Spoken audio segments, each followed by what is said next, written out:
Do you ever wish that you could surf? No. Sweet. Great chat, bro.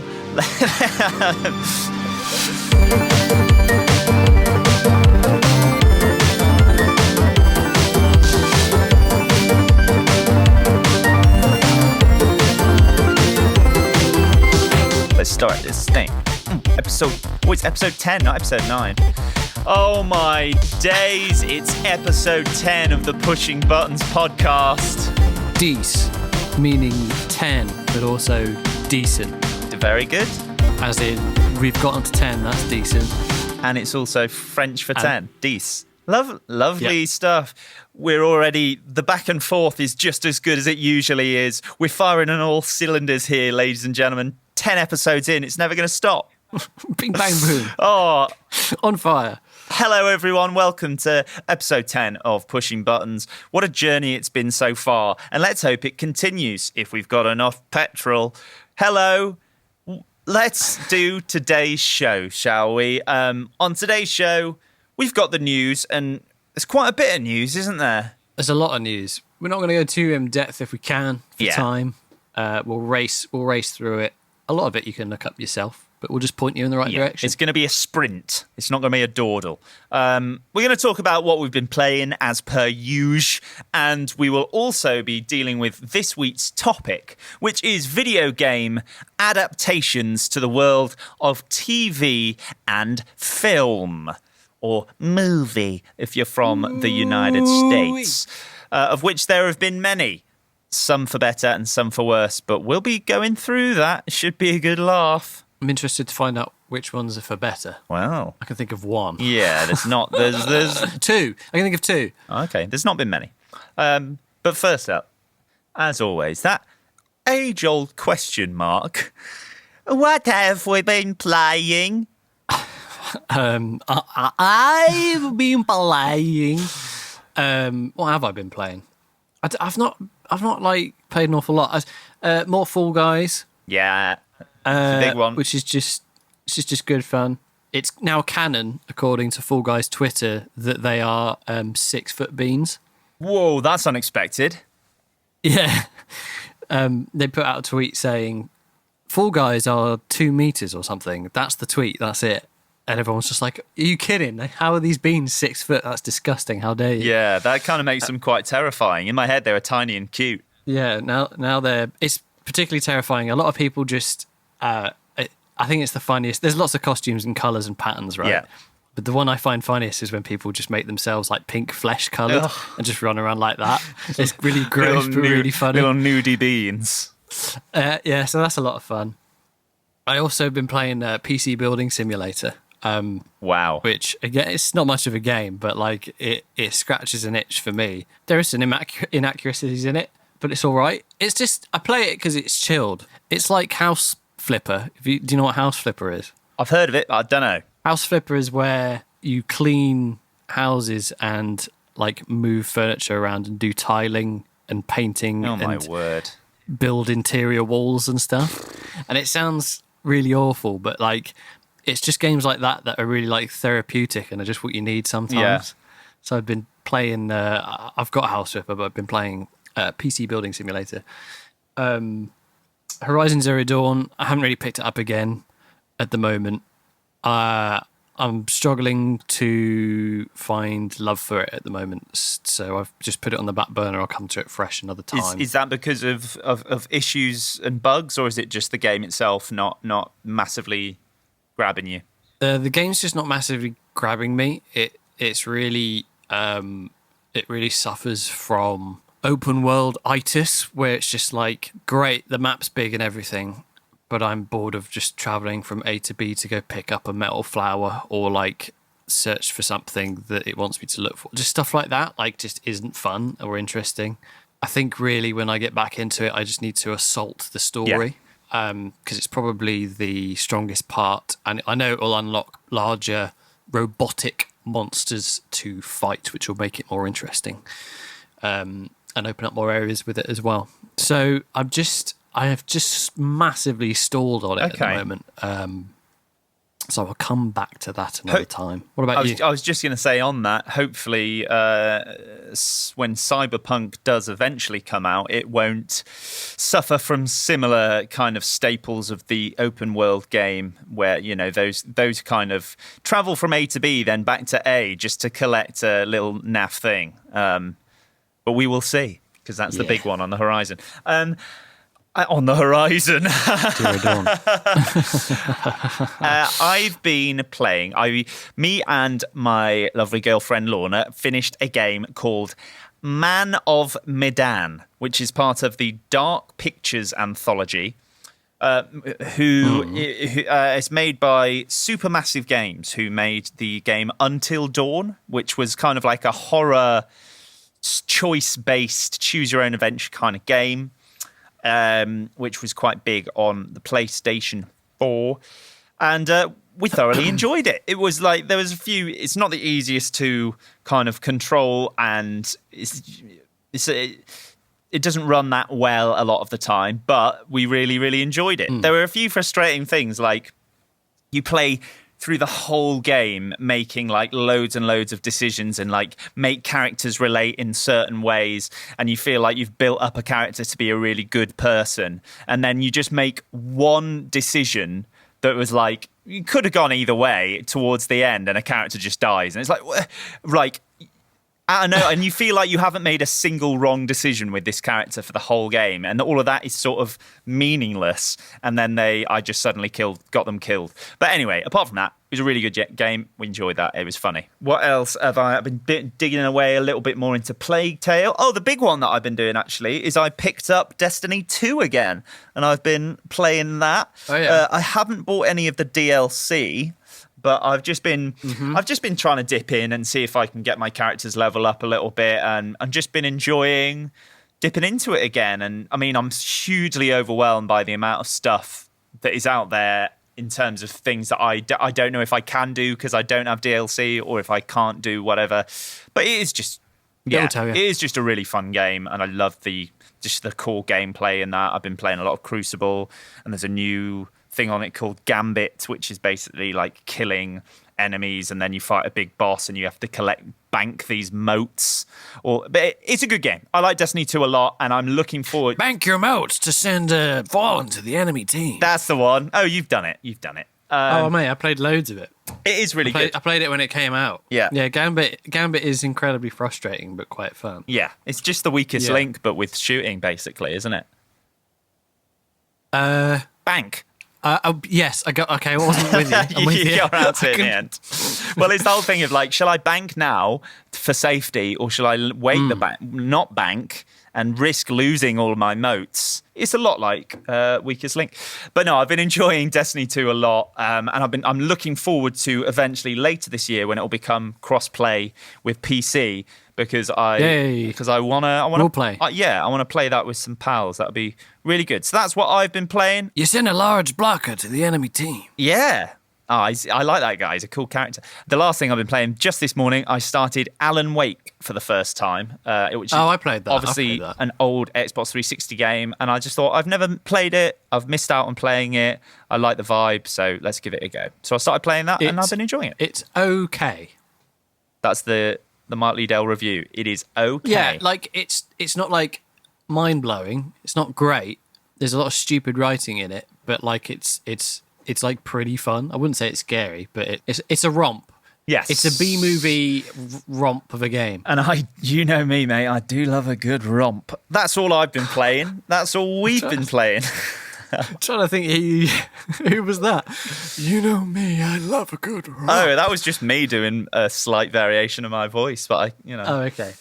You know me, I love a good romp. It's just Noel Fielding. Yeah, it is. Oh, yeah, that's... Oh, I think I didn't have anything to say then. But you've downloaded Microsoft Flight Simulator, so you might be giving that a little bit of a go. I tried to download. Well, I've tried about 17 times to get it downloaded. Well, I'll report in when I get it on there. It's also massive. It's like 150 gig. Yeah. So I'll probably, if I've solved the issues with it, which I believe I have, I'm using Joe's Game Pass. He is. I tried to download it I won't go into this, but I tried to download it off the Microsoft Store, and then it was coming up with insert CD. I was like, what year is this? What are you talking about? Turns out you need to download a new app on Windows 10, which is the Xbox app. It's not the Xbox console companion, which is a different thing. Once you're in that, you can link up your account. Currently, the PC Games Pass is £1 for the first month. So if you just want to give it a try, or all the other games on Game Pass, you can do that on PC now. Anyway, it looks like I'm going to be able to download it, but I haven't got around to it yet. I think I'll do it tonight when I go make dinner. That'd be great. Well, I'll report back. Everything I've heard about it, I mean, we might get onto it into the news, but everything I've heard about it is absolutely sensational, and people who aren't even into flight sims seem to be enjoying it. Anyway, let's do the news. News. Dum. This is the news. Let's find out some stuff about games. These are the things that are going on in the world of video games. So, go on, you start. First up, big one that has been out for about a week now, this news. Halo Infinite, Xbox's flagship title, has been delayed to 2021. We don't know when. We don't know how, we don't know why, but we know it's happening. They have said in their statement they want to deliver a Halo game experience that meets their vision. So based on everything we saw in the Xbox Game Showcase, people weren't happy, including us, with the way that it looked.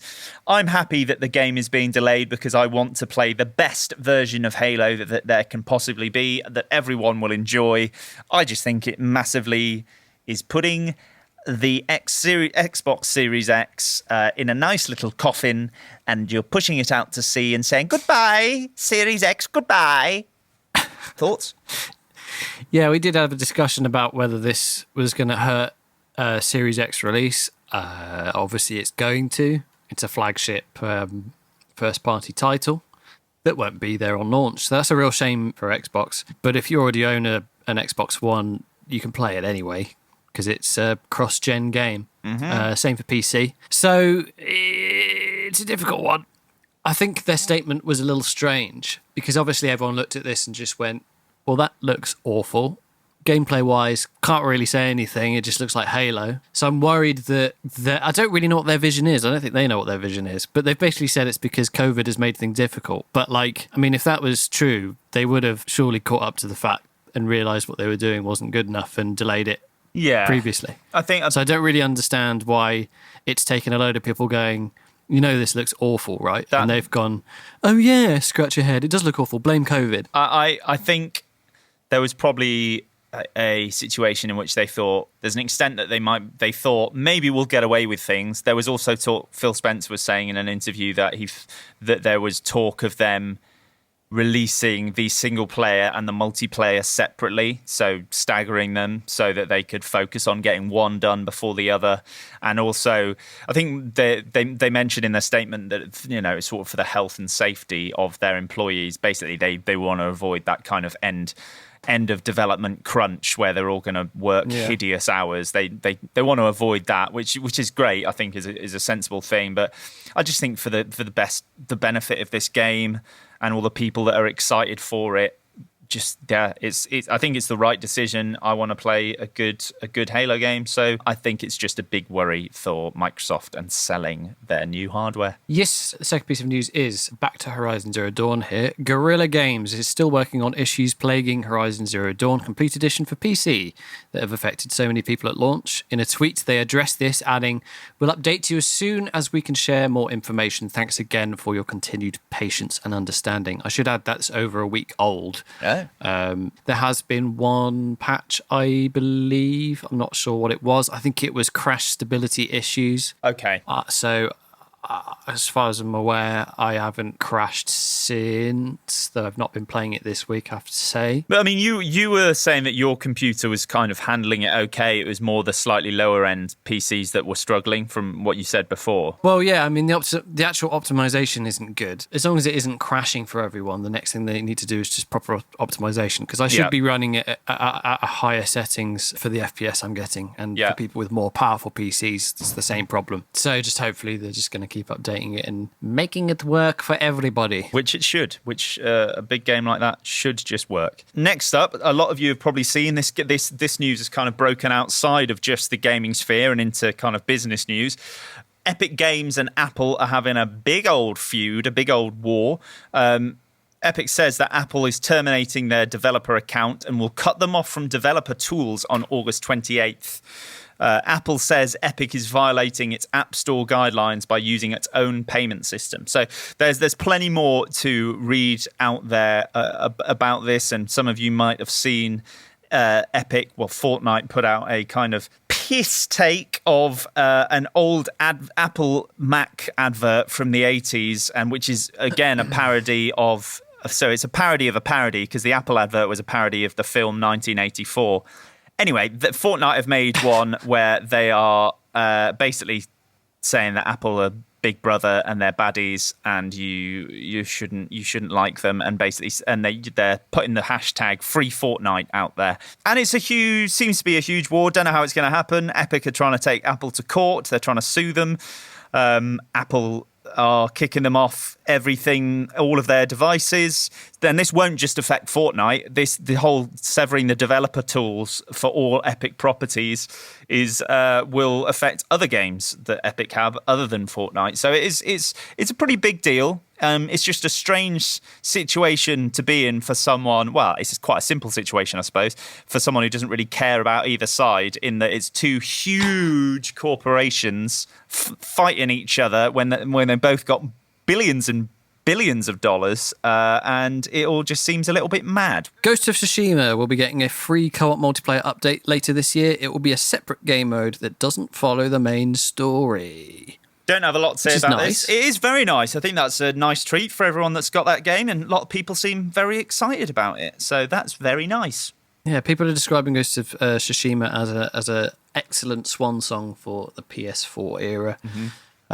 And it's just going to get a whole new game mode that is co-op and completely free. It's not even DLC, so that's kind of nice. That is nice. Good on them. If you like that game and want to play more of it.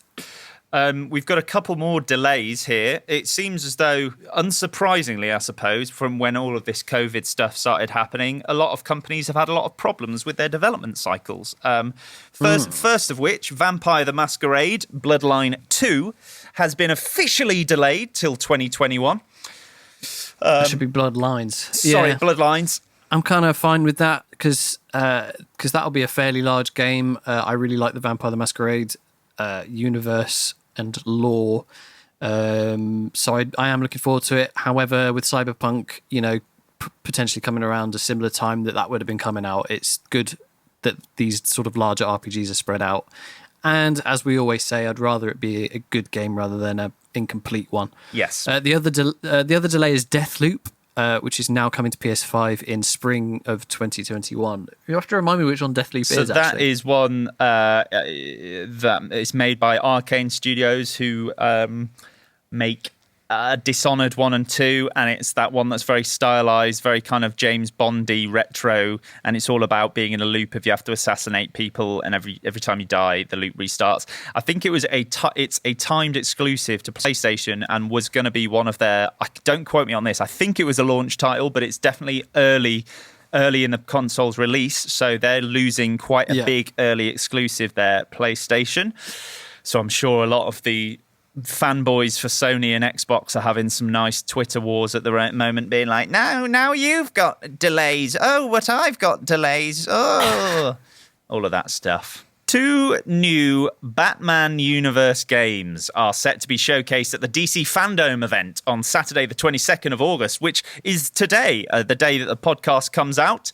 So I don't know if you've played many of the Arkham games, Mark, but I recently completed Arkham Knight and thoroughly enjoyed it. But yeah, so WB, Warner Brothers Montreal, and Rocksteady, who have both made games in the Arkham series. I think WB Montreal only made one. I think they did Arkham Origins, potentially. Anyway, they've both made games in the Arkham series, and they are the 2 developers making these games.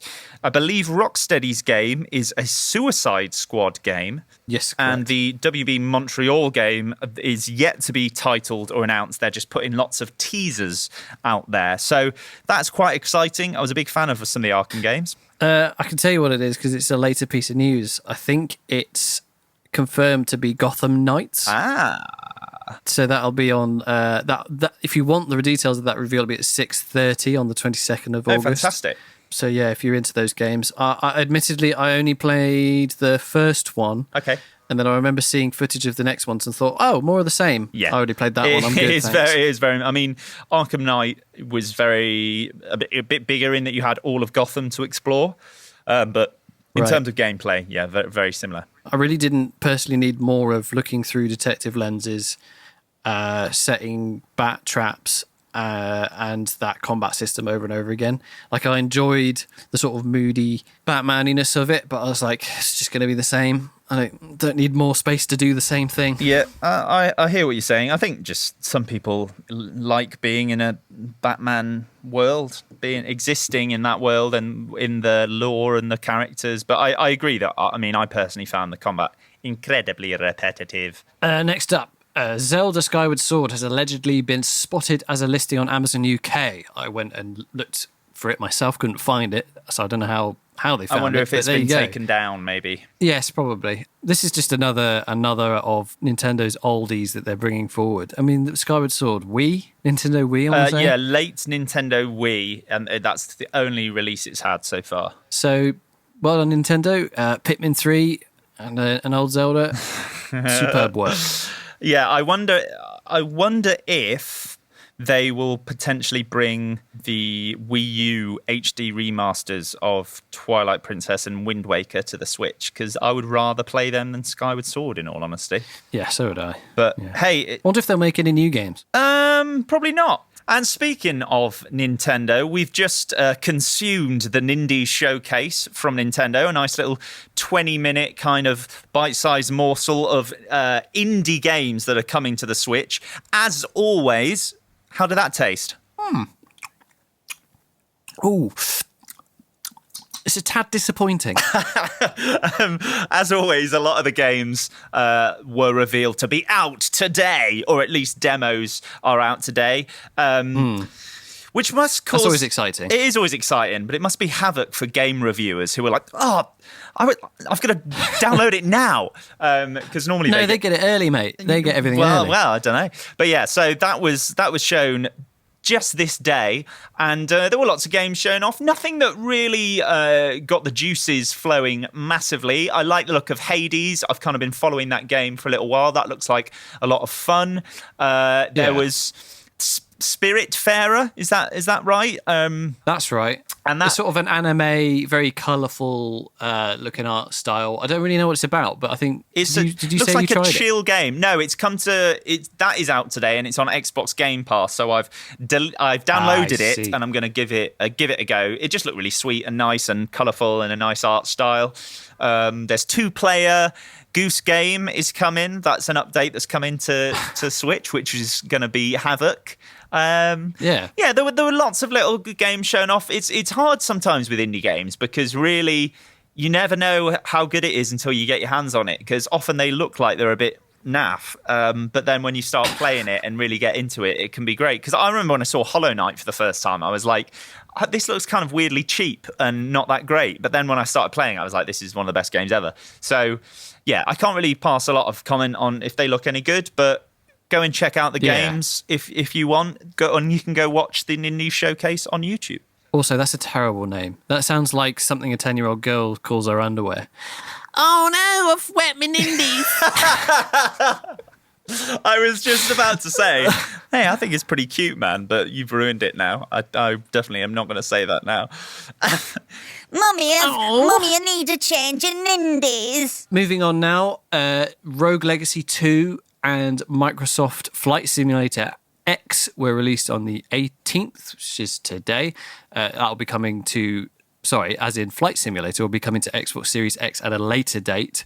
Asobo Studio has been using Microsoft Bing. You remember Bing? I remember Bing. It was big for about a day, and then everyone said, no, wait, Google's better. Yeah. Well, they teamed up with Bing to use around 2 petabytes, get your head around that, of geographical data, including satellite imagery and 3D photogrammetry. I don't know what that word is. Photogrammetry? Yeah, I go with that.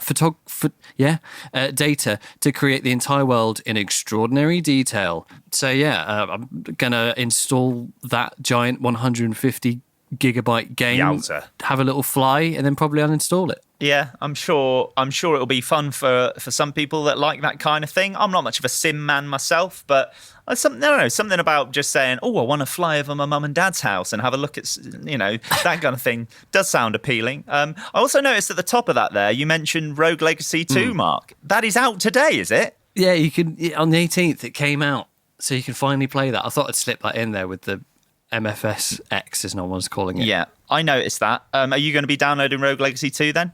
Oh yeah, you betcha. I'll give it a go. Yeah, I need to give the first one a crack still. Next up, CD Projekt Red, makers of Cyberpunk and Witcher 3, etc., say they are still not 100% happy with melee combat and are still working on it. Times are ticking, Mark. It's getting late. Could the game be delayed because of the melee combat? That would be a weird reason to delay it, but it could happen.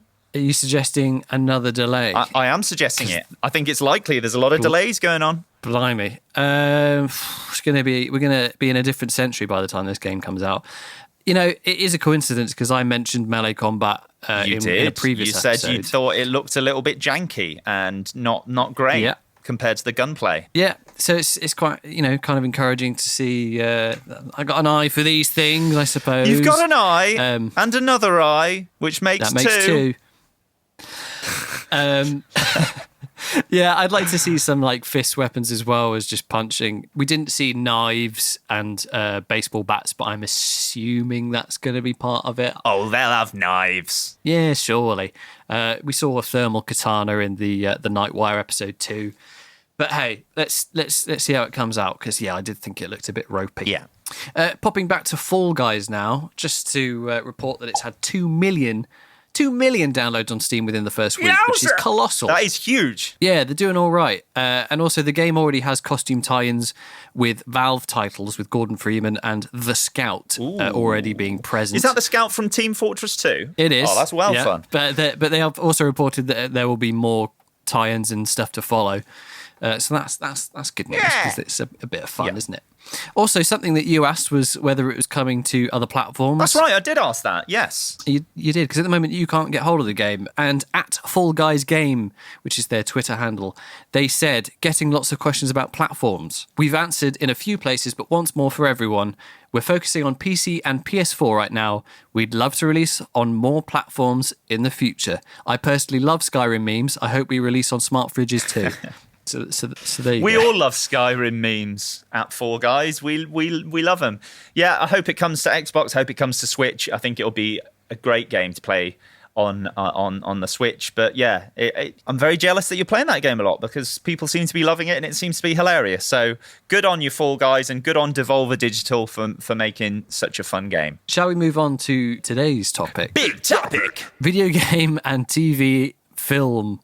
No, that's not what it is. Video game, TV and film adaptations. Yes, to clarify, when people take video game properties and say, hey, that would be good on the screen or the big screen. So TV series and films that could be cartoon, animated or live action. We're going to talk about that as a concept and whether it's a good idea or not. In general, I think it would be to say that on the whole, it hasn't been a huge success. That as an idea. There has been some god-awful examples, particularly the works of a certain director, Uwe Boll, who's done just endless, awful, really cheap budget stuff over the years. Stuff like Blood Rain and Alone in the Dark, all these kind of games that were just films that are just awful. But there have actually been some blockbuster, big budget films of video games that had every chance of being successful, but have also been utter plops. It just seems to be something that's quite difficult to get right.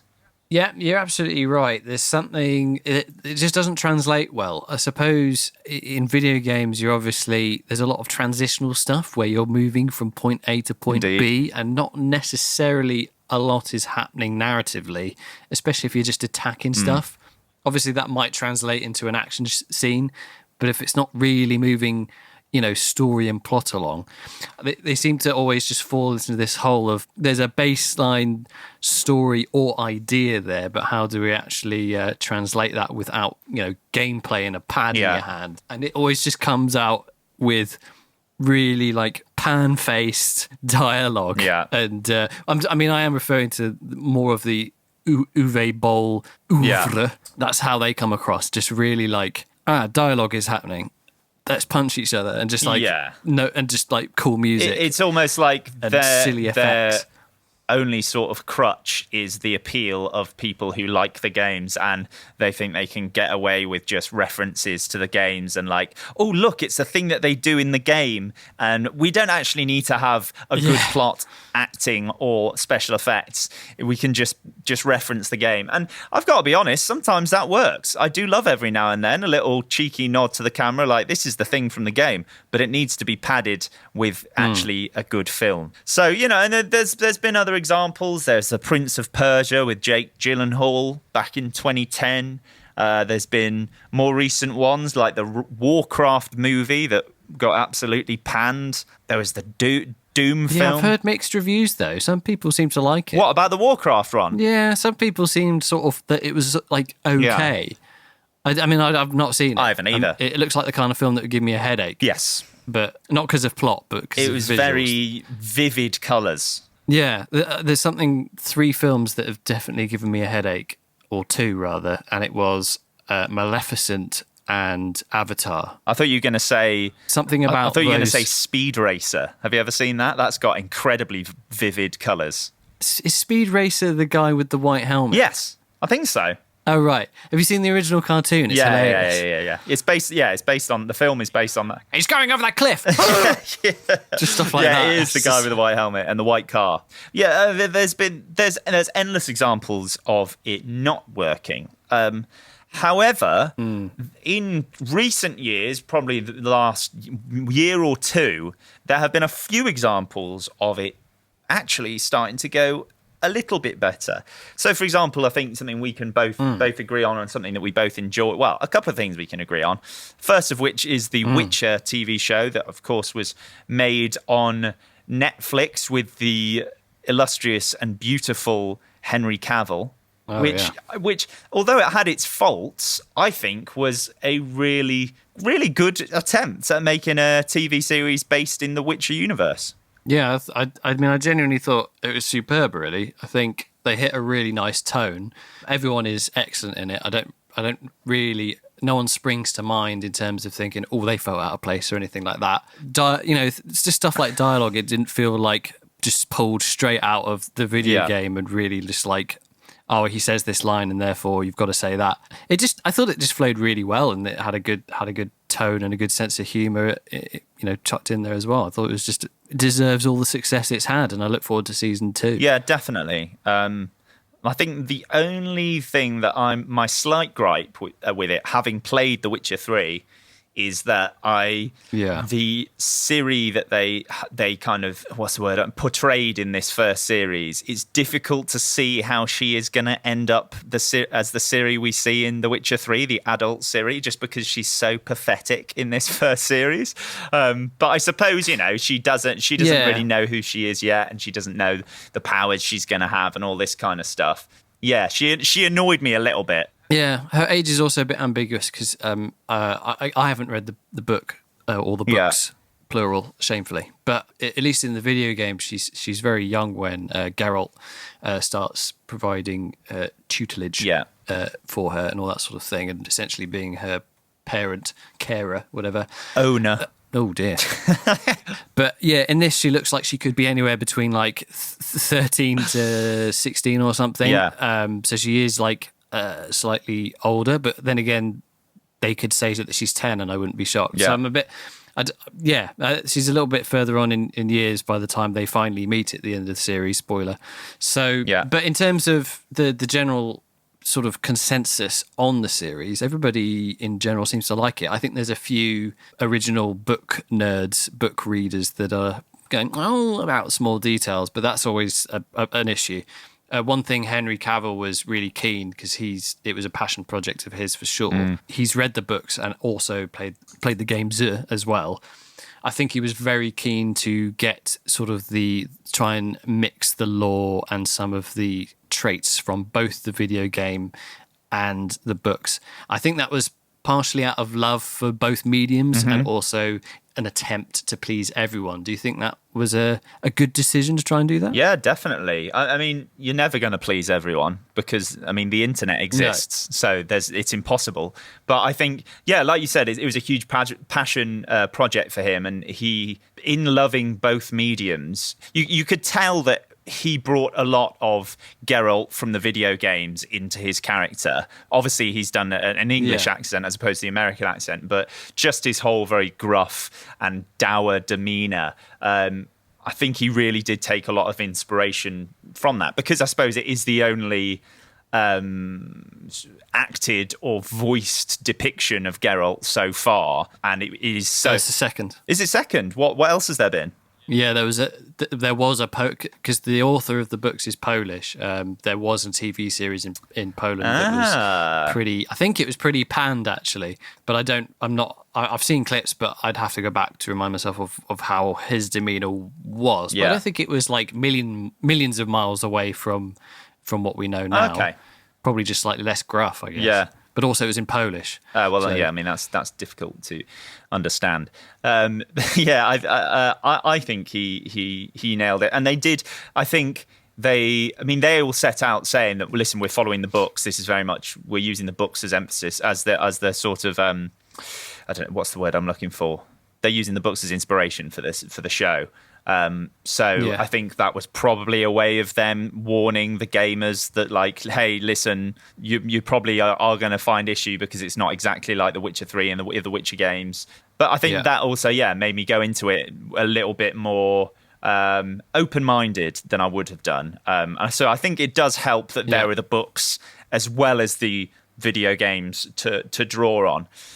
So obviously that was a huge success, and potentially on the back of that success, loads of other shows have been announced on the back of it. So, for example, there's going to be a Last of Us show being made for HBO, and Naughty Dog and Neil Druckmann, the director of the Last of Us games, is heavily involved with the development of that show. Amazon are making a Fallout TV show alongside Bethesda. Who knows what that's going to be like? We could discuss what we think. When we say show, do we mean series? Yes, because show makes it sound like Bruce Forsyth's going to be raised up and go, "Welcome to the Last of Us show." Yeah, it's like the Generation game basically. There's going to be zombies coming out on a conveyor belt.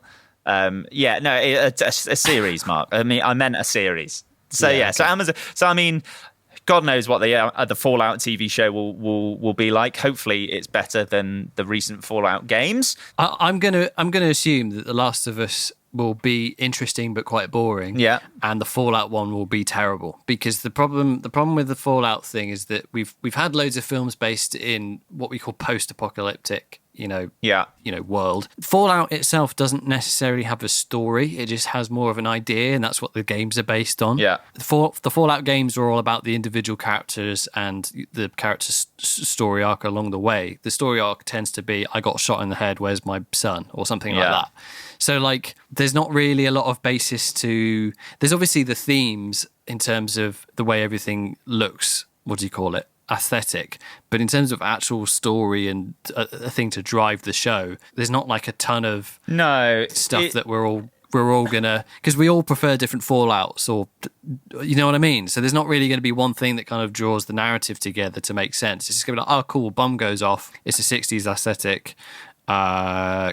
He's wearing a blue suit. What happens now? Yeah, I think it's going to be a lot of work on the writers' behalf for Fallout, because they've very much got the world and the setting, but I think you're right in that the games haven't really provided much of a solid story. What I'd be interested to see is how they will do that. Also, what I think would be quite cool as an idea, obviously I have no idea what's going to happen, is if each episode followed a different vault, and towards the end, the people from the different vaults start coming together and meeting. So it's each episode follows a different character from a different vault, because obviously there's so many vaults in the world of Fallout. Something like that might be cool. But yeah, I think that one is going to be very difficult to make good, just because they are going to have to come up with something very original for that to be a kind of well done show.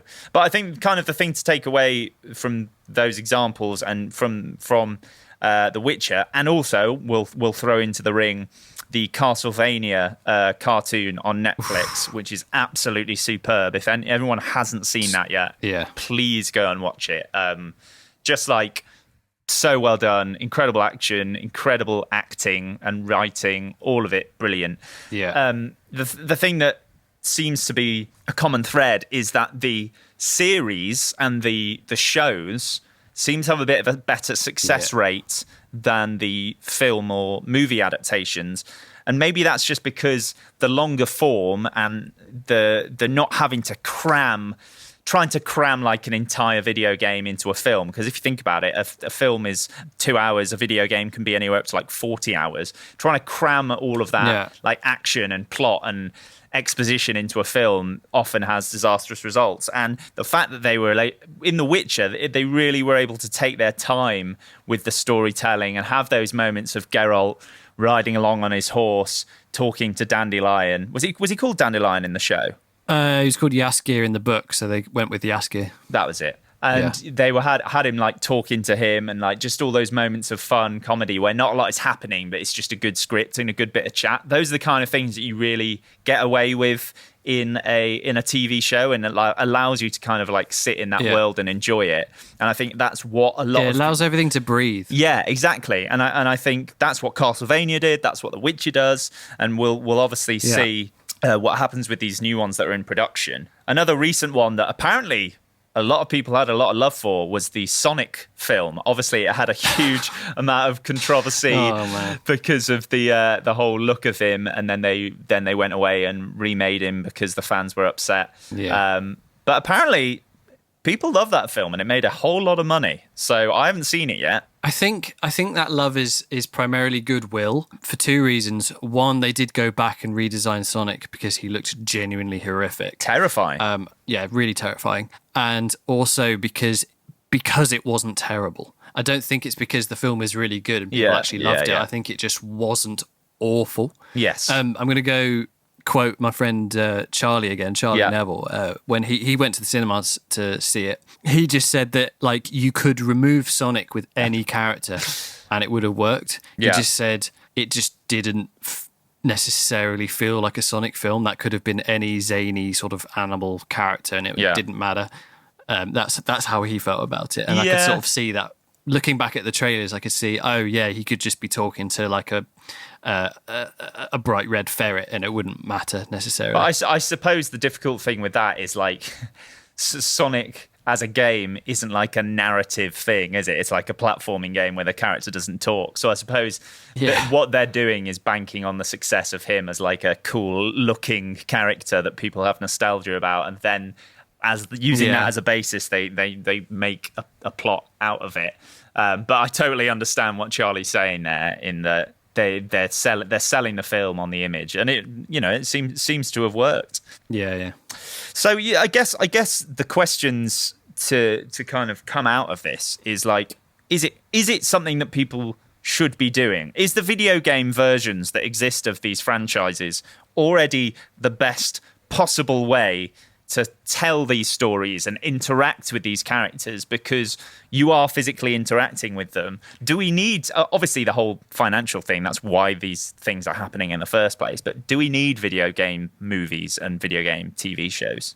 Well, I think the reason it happens is, there's still, it's getting better, but there's a lot of, disdain's a bit heavy, but looking through your noses, if you're a film buff or in the film industry, video games just to be something, it's kind of just something that kids make for kids. Do you know what I mean? Yeah. Rather than a legitimate art form. That is changing somewhat, especially with all these amazing, almost film-like adventures like The Witcher again and The Last of Us and these smash hits. But really, they look over the fence at video games and see something that's making tons of money because it's popular, and they go, "Oh, money!" And it's the wrong driving force. They don't look at it and go, "Oh, you know what? This could be televised or turned into a film. You know, this is a great story. We should tell it in a different way." They're just going, "That's popular. Sonic's popular. Let's make a film." Yeah. So I guess it's kind of just like, coming from the wrong mindset. Yeah, it's like the Angry Birds movie and stuff like that. It's like, this is the biggest. Biggest mobile app. Everybody's got it. Everybody knows these characters. Let's cash in on it. Yeah. And whereas the right way of doing it is saying, "Oh, look at this world. Look at the characters in this world. There are so many stories and possible stories that could be told within this world, like the Witcher universe." Yeah. I think I agree with you there. Sorry, carry on. Yeah, I mean, again, using The Witcher as an example, it's just a great example of someone like Henry going, "Oh, these books are great. I loved the game. You know what? There's something we could do with this," and stepping from that perspective. And it's the same with it's not really a video game example, but his name's just gone out of my head. Deadpool. Ryan Reynolds. I don't know if Deadpool films were in the works or if anybody was trying to get him to big screen, but he was a huge fan, loved the comics, loved the character, and just pushed and pushed and pushed. So did it from a love of the character, yes, and the world and the ideas and everything, and did it that way round. Yeah. It works both ways as well. We've had a lot of games based off movies that are also just pants because they're making a big film that's popular, and they're like, "Oh, we should do a video game tie-in." There are examples of that really working. Spider-Man 2, one of my favorite games. Teenage Dream, that's a good example of just an amazing game. There are also the Lord of the Rings: The Two Towers and Lord of the Rings. They were great. Return of the King. Yeah, they were so on PlayStation 2 and GameCube. Yeah, I think they were on everything. I had them on GameCube. But stuff like that, they were great. I'm sure there were just loads of horrible other tie-in games. Oh, there were so many. That were just made for the sake of it. When it's just for financial gain and because something is popular, it just doesn't really work out. No. Which really begs the question when you've got weird ones no one expects, like Warcraft, like Prince of Persia. Who was asking for those? No, but they just weren't great. And like Assassin's Creed that had what's his name, Michael Fassbender in it. They're just like, oh yeah. Why are you choosing games that notably have a silent protagonist? Why is someone going to go along and watch it and be like, yes, I love this character. I want to have him around. One that is being made that has just finally started production is the Uncharted movie, and that does have and it's going to be. Tom Holland, who is the new Spider-Man, is playing a young version of Nathan Drake.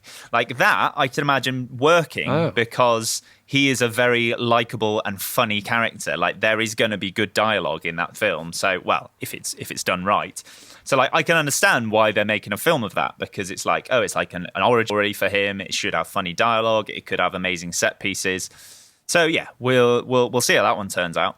I just wanted to I found this argument quite interesting that's been sent in. We'll get some proper listener feedback in a little bit, but an interesting sort of flip side to this argument was sent in by Josh Micklewright, and he messaged in with a really interesting article that weirdly was on the Lad Bible website, not normally where you go for cutting edge video games journalism, but this. It's an article by Stacey Henley, who's basically talking about how video games and these big narrative story games trying to become more like movies, in her opinion, is a bad thing. So like you were saying before, stuff like The Last of Us, she specifically talks about The Last of Us 2 and how it's being compared to big epic films, saying that the fact that being a film is considered the highest praise is a problem that can stifle game direction that seeks to try something different. So basically saying that having the aspiration of a video game trying to be filmic and like a big movie isn't actually a good thing to aim for. And that she sort of argues that games should seek to make advances and technical strides in video game things like gameplay, graphics, controls, as opposed to striving to have film-like narrative and that as like the main goal. Leave that to the films, and video games should have their own thing as opposed to aiming what the film industry does. What do you kind of think about that? That's difficult because I think there's kind of room for everything in it's the wonderful medium that is video games. In my opinion, there's room for different experiences, whether they be narrative or just these indie titles that, you know, take 3 hours to plod through and have a nice time, whatever it is. I agree that they shouldn't try to be films, by which I mean that's kind of belittling the video game medium itself. But ultimately, you know, directors, video game directors that is, should be able to, you know, have a vision and try and fulfill that best they can. I think if we just like focused on technical advances consistently, you just end up with really dull FPS games like Crysis, oh my God, where it's just like, look at the graphics, look at the technical advances, look at you can't even run this, and like that's like, yeah, but I want to have fun, mate. I think I played The Last of Us 1, so I can't comment on part 2, but the amazing thing about that is they really did, and it's Naughty Dog as well with Uncharted. The gameplay really marries to the story, and that is something that they're really, really good at. Yeah, I think there is an issue when the gameplay isn't fun. And I think her argument is that her final comments were, I want to watch The Last of Us the TV show, but I wanted to play The Last of Us the game. And she says, even after 30 hours in the sequel, I'm not sure I have. So maybe saying that she didn't really feel like she was playing a game. She felt like she was just watching a piece of narrative thing.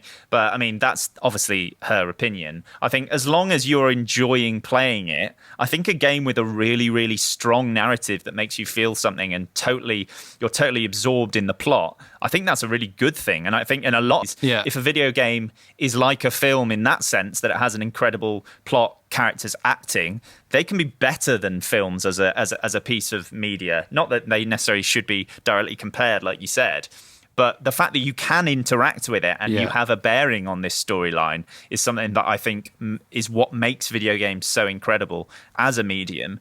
That they can sort of exist in their own space. But I think it is important that you should be enjoying the thing you are playing. If you're sat there and just like, I'm literally having a bad time doing this, then that's where the game is at fault. And maybe it should be just a film. I don't know.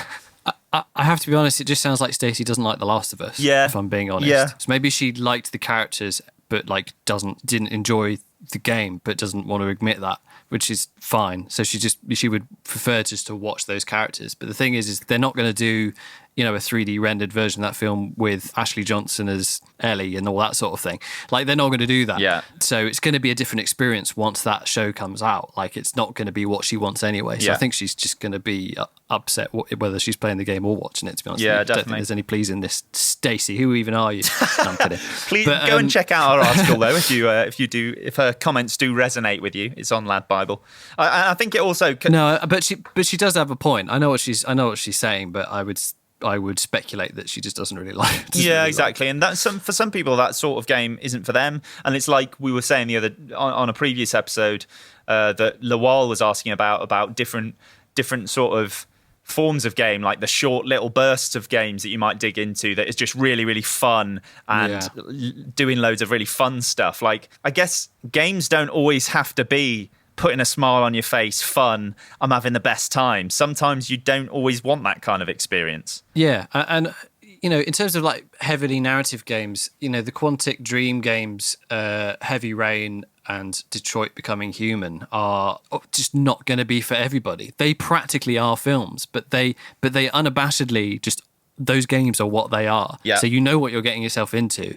And I was happy when I started playing Becoming Human a couple of weeks ago. I was just like, you know what? I'm quite looking forward to just kind of sitting back and just playing these Q2Es and, you know, making decisions. It was just a different experience. So I wasn't thinking, this gameplay is a bit rubbish. When do I get to shoot someone? Yeah. Or whatever. And games like The Last of Us, The Wolf Among Us, yes. and But The Walking Dead and all those sort of things, like they're not going to be everyone's cup of tea. Again, they're not like heavily gameplay driven. They're very much narrative driven. Whereas, The Last of Us and Uncharted, those are like a real mixture of the two. If you don't like the gameplay, you don't like the gameplay, I guess. I think you're right. It's just probably not her cup of tea. For a lot of people, it is their cup of tea. That's why those games exist, like you're saying, like the Detroit Become Human. Like the one I mentioned at the start of the episode, The Man of Medan that I played. It's literally, you're walking around, it's a quick time event, I'm making story-based decisions. Some people like those games, some people don't. There is a market for everything out there. But thanks, Josh, for sending in that article. Very interesting. But just to kind of finish off on this topic, we had some lovely comments on Twitter, which is that lovely, it's the little white bird on a blue background. If anyone isn't familiar with the app, it's available on all devices. They sent in some comments via that. First of which from our good pal, Lowell. Do you want to read out what he said, Mark? Sure. He says... This was in response to my question. I see. It was in response to my question, is it a good idea or a bad idea to have adaptations of video games? He says, depends. Some things translate well, compelling storytelling, world building, atmosphere, and if protected in the right hands, i.e. a lover of the source material, can yield some results. Scott Pilgrim, Tomb Raider, Hitman, Street Fighter, animated movie. But other things don't really translate. Gameplay, emergent story. So whilst they might be the most compelling parts of a game, they have to be handled with care to make sense in the context of the TV or film show. When they care about the game/franchise, it shows. The longer form TV series, Formst, what's that supposed to say? Format, I'm guessing. What's that word? I'm guessing it's format. Oh, right, but I really need to create the word Formst. We need to find meaning for Formst. The longer form TV series format seems to produce better results, IMO, in my opinion. Thanks. Gamers are already invested, but the mainstream need to be warmed up. I mean, I hadn't actually read this, and I think we've basically said the same thing. Yeah, he's echoed what we said pretty exactly, really, hasn't he? Yeah. So, yeah, it's exactly what I was saying earlier. It's just about it being in the right hands and not just for money. It's love of the world and the story and really developing it and making it work in a different format. And again, he says that from what he's noticed, TV shows, the longer format, just seems to work better. And I think we're in agreement there as well. Yeah, big time. Yep, I think you're right. Only thing I'd query there, Lowell, is saying that Scott Pilgrim was based on a video game. I believe it was based on a comic, a graphic novel first, and then they made a video game simultaneously when the film came out. But Scott Pilgrim is correct. Scott Pilgrim is a very, very good film that I like a lot. So thanks for mentioning it. It was annoyingly, I looked for it on Netflix the other day, but it's been taken off Netflix. Gutted. Oh, I watched it just before it went off. Oh, so you did really well. You did really well. Yeah, I've smashed that. Great film. And next up, good friend of ours, Mr. Jack Bennett, got also chimed in on the Twitter chat. Sparkling. That's a little in-joke for Jack there. He said, I'm really up for television series adaptations if done right, like The Witcher, although it has the bonus of the books too for additional content. I feel like maybe we did read these subconsciously because it seems like they're just saying, sorry, I've stopped quoting now. Seems like they're just echoing everything we said. This is mad. I definitely didn't read them. I didn't either. I copy and pasted them in, but I didn't even read them. Anyway. However, longer format for me personally just doesn't work. A lot of the stories from video a lot of the stories from video games I simply think can't be told in a 1 hour, 30-minute to 3 hour length movie and needs the time of a TV series to be able to develop. Oh, I see. No, he does agree with us. And to develop and blossom. And if you're a casual moviegoer and you see a rubbish film based on a video game, you'd probably be quite boved, meaning not bothered. But being able to see development over multiple episodes and seasons would be a lot more enjoyable and immersive. And he's ended with a lovely little smiley face. Thank you for that, Jack. Again, he seems to agree entirely with both us Echo. and Lawal, which is very nice. So we all kind of think seems to be working nicely with a TV or a serial-based format, and the films are struggling a little bit more. But we will have to see how things like the Uncharted movie gets on, won't we? We've also done a little poll on Twitter. I did do a poll, So the question was, video game, TV, or movie adaptations, good or bad idea? And we had an amazing 8 votes on that Twitter poll. Thank you very much. Were good idea 62.5%, bad idea 37.5%. Okay, so an interesting split. Yeah, 1 closer than I thought, and 2 good. I didn't expect good idea to come out on top. I think if we hadn't had the rampant success that was Witcher and Castlevania, we probably would have seen a swing in the other direction, I think. I think Witcher is responsible probably for a lot of goodwill towards that particular question. And, having said everything we've said, it's been one of those things that, like, since I've been a video gamer, which is all my life, like, it's always been something that I've wanted. I've always wanted video game adaptations, and I've always wanted to see characters that I love back up on the big screen.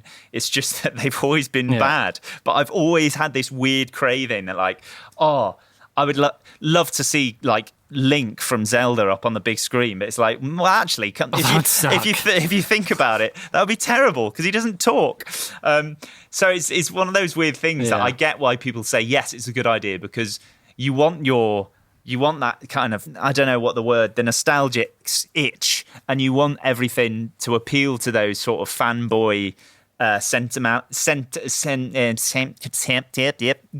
That's all, folks. Same. I'm giving up. Yeah, I get why people want them, but it's just whether or not it's a good idea. But like you said with The Witcher, there's hope out there. Hey everyone, that has been episode 10 of Pushing Buttons. What do you think of video game adaptations? Are there any out there that you really love that most people hate? Let us know in the emails. That is pushingbuttonspod@gmail.com. Please do get in touch. Let us know what your faves are and what your worsties are. And follow us on social media. The Twitter is @PBPodcastUK and our Instagram is @PushingButtonsPod. Thank you for listening as always, whether it's on Spotify, Apple Podcasts, YouTube. I think that's it, isn't it? It's just the 3 at the moment. Oh no, we've got there's Stitcher, there's Deezer. They're getting up There's on. more. Are we on those? We're definitely on some. It's weird though. You have to like apply, and then they get back to you, being like, "Oh, we've got your podcast ready, but not quite." And you have to jump through loads of hoops. So we'll see. But if you look hard enough, you'll find us.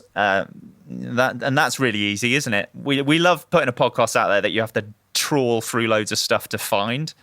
Think of it as a fun game. If you enjoyed this podcast, our challenge to you is to tell 5 people you know about it. And if you do tell 5 people you know about it, text. Oh no, you haven't got my number. Tweet us saying I've told 5 people about it, and the first person to do that will be the MVP in the next episode. Yeah, and we'll write a very short jingle to represent the MVP. That will be some sort of rhyme on your name. I will do that. Yes, definitely. This is all going to happen now. We've just decided that. Whoever can tell 5 people out of the podcast, you are our MVP for next episode, and we'll write a jingle for you. Sounds fun, right? Yeah. I was nodding and I realised the people can't hear or see nodding. For God's sake, do an audible nod next time, would you fool? Right.